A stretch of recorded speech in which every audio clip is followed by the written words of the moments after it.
बा अमित शाह चाहन्छन् 120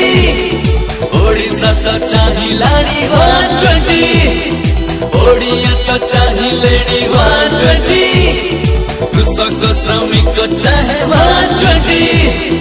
मालकानगिरी मयूरभंज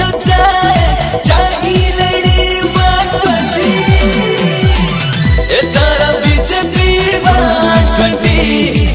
पद्म आसुची फुटी फुटी